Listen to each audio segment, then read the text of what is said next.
It feels insane. Insane is probably the perfect word because I don't know how to describe it. It's overwhelming. Uh, I don't even know if I can call it satisfying yet because I don't know that it's sunk in.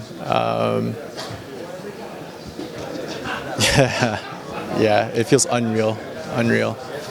You obviously had a ton of support. The rail was crazy, and being that it's this long, it is even more epic. So talk a little bit about what it's like to share a moment like this with your loved ones and your friends.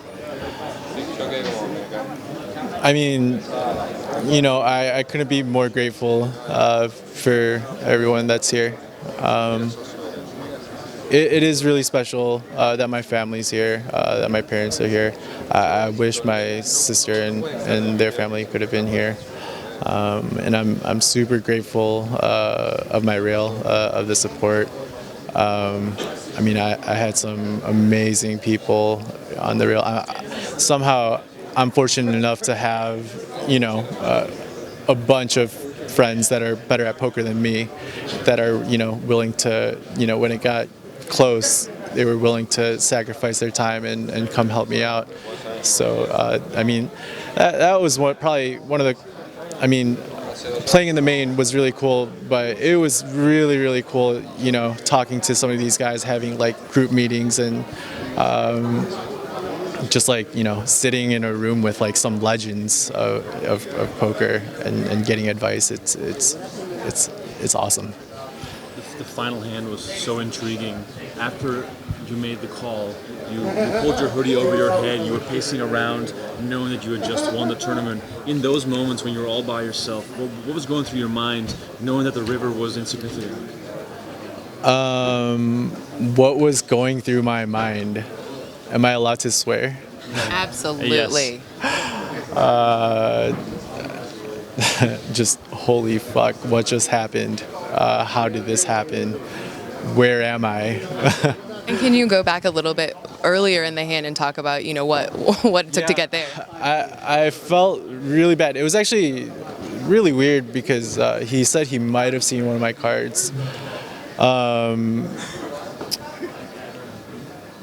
But I mean, I still had a hand that I wanted to defend against him because it was a weird spot for so many different reasons. He had just gotten chips. He hadn't 3-bet me in such a long time. He may or may not have seen one of my cards. And I felt really bad after I saw his hand, but during the hand, I think I was thinking back to the hand. There were two hands earlier. One he bluffed and one he didn't. And I thought about the hand that he bluffed. I definitely thought about it, but I was just like, I don't think I could ever call here, even though I tanked. And then after that, my adjustment to his game was thinking that, he just saw me like tanking with a really bad hand. He's just never gonna make that mistake again. Like, this is the main event. Like, and that was, and then I was the second hand when he went all in. I mean, I had to call because he just. Oh no, there were three hands. The last hand where he turned the straight, there was no way I could fold. I had aces and I had to call because of the amount of chips that he had left. But the hand before that, I felt like I had made a mistake calling with a jack because my game plan was to stay away from most of his all-ins, and for him to jam in this spot, I was just thinking, I don't think he's bluffing here. Like, I think that hand had to have stayed with him.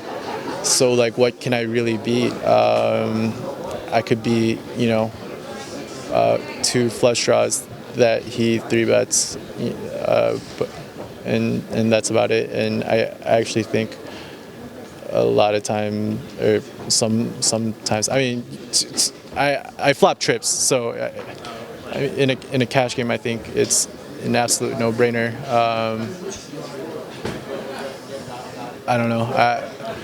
So yeah, thinking about that he couldn't, that I didn't think he was gonna bluff, plus the fact that it was for like, all the chips in the main event. I had to take my time.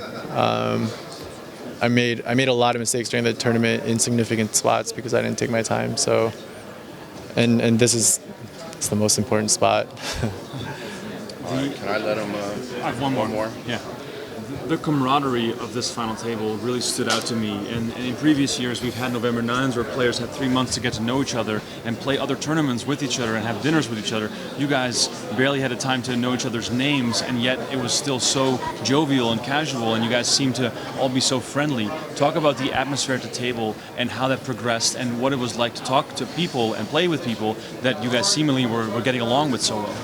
Yeah, I have no idea how good of friends past November Niners were, but yeah, I don't know if it was the final table. For sure, everyone was great at the final table. But I mean, throughout the whole entire main event, like a lot of my tables were social. They were fun.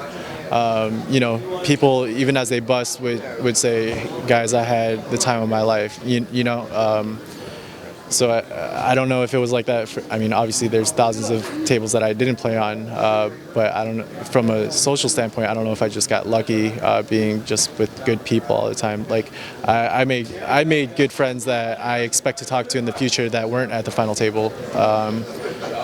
Just bonding on different things. So. It was a great group of guys. The final table in particular, like that seemed more casual than the normal main event final tables. Did you feel like it was that sort of relaxed? I felt surprisingly relaxed for myself. I think that, I've been through some things that helped me not get too dramatic about things, and to keep things easy.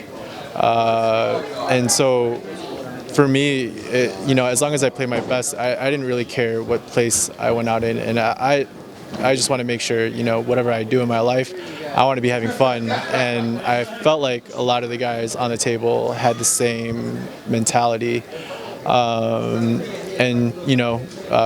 all playing to win, but it's a game, and no one's taking it personally, just like any other game, even though there's a ton of money. I mean, we all know what we signed up for, when we signed up to play the main event. So Your rail's about to burn this place down.